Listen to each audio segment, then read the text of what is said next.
Derrick Rose, Russell Westbrook, Rajon Rondo, and more notably, Ty Lawson were among the league's best point guards in the early 2010s. Ty was one of the shiftiest players in the world at one point, but after the 2015 season, he pretty much vanished from the NBA entirely. So what happened to Ty Lawson? How did one of the best point guards in the NBA go from MVP votes to getting banned from the Chinese Basketball Association? After a well-decorated career at UNC, winning a national championship and making All-American in his junior season, Ty Lawson decided it was time to declare for the NBA draft in 2009.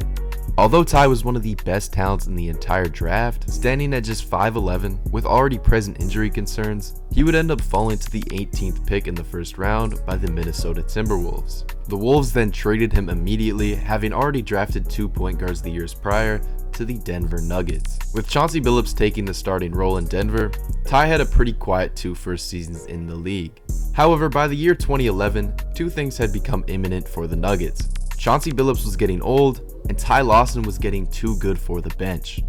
This subsequently led the Nuggets into trading Billups to New York, making Ty Lawson the official starting point guard and birthing a new era in Denver. Ty would take full advantage of this minute increase, going from 11-4 a game to now a 16-7 increase in production. In a league that had prime Derrick Rose and prime Russell Westbrook, there was still a serious conversation for who the quickest guard in the league was. But it wasn't just Ty that benefited from the minute increase, because in his second season as a starter, the Denver Nuggets went from a 36-win team to the first seed in the Western Conference with 57 wins on the season.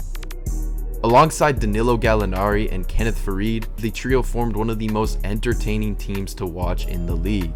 For example, in a game versus the Minnesota Timberwolves, Ty Lawson hit 10 3-pointers in 1 quarter, not missing a single shot in the process. At this point in time, the Nuggets' future looked so bright, it felt like Ty was going to end up as a lifer in Denver. But in 2015, after another great season for the team, the Nuggets shocked the entire league by leaving Ty Lawson as a free agent.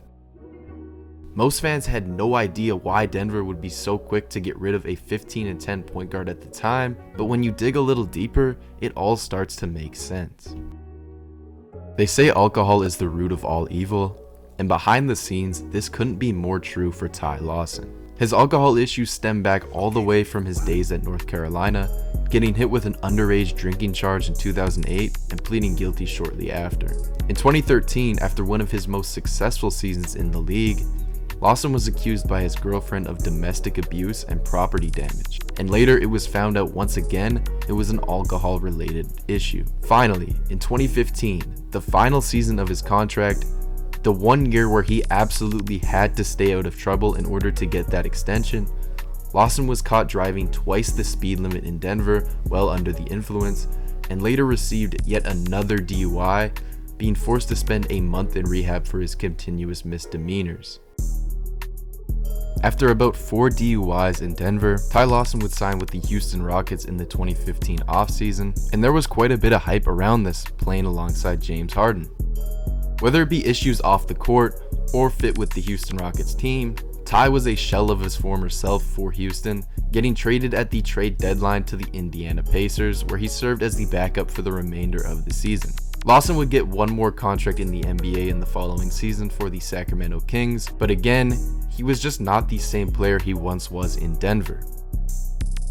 In the last 3 years he spent without Denver, Ty's averages would drop to 7 points a game and 4 assists on below average shooting, which ultimately resulted in him not getting another contract in the league since. Not only was his play dropping, the 4 total combined DUIs made Ty virtually unsignable in the 2019 offseason. With his NBA career pretty much sealed, Ty had no other option but to look overseas. He ended up signing a 2-year contract for the Shandong Golden Stars in the Chinese Basketball League, and in these seasons he became a star in China, averaging 27, 9, and 5 in his most recent season. Much like his NBA career, things started to look up for Ty with a fresh new start, and he was becoming a LeBron James-like figure in the Chinese Basketball League. Things were looking up for Ty with a fresh new start overseas and looking like he did in his prime once again. But much like his NBA career, things took a turn for the worst. One night out at the club, Ty, who at this point you have to assume had been drinking, decided to take to his Instagram story, posting some extremely questionable statements about Chinese women. The decision to post something as questionable as this in a place full of that particular race absolutely blew my mind, but I don't think Lawson at any point in his career ever had a single ounce of self-awareness, so it adds up. However you feel about the Instagram stories, the CBA obviously did not approve of this and swiftly banned Ty Lawson for life from the league. Which brings us to the current day, where Lawson has seemingly retired from basketball, or at minimum not received an offer good enough to return. Ty Lawson was one of the most entertaining point guards to watch in the early 2010s in the NBA. That being said, putting people's lives in danger driving twice the speed limit and racking up 4 DUIs in his time, I can't say I'm too sad about his downfall. Lawson's career is a sad case of battling addiction and the dangers of alcoholism, so I hope one day Ty can find himself and remain sober, not only for himself, but for those around him.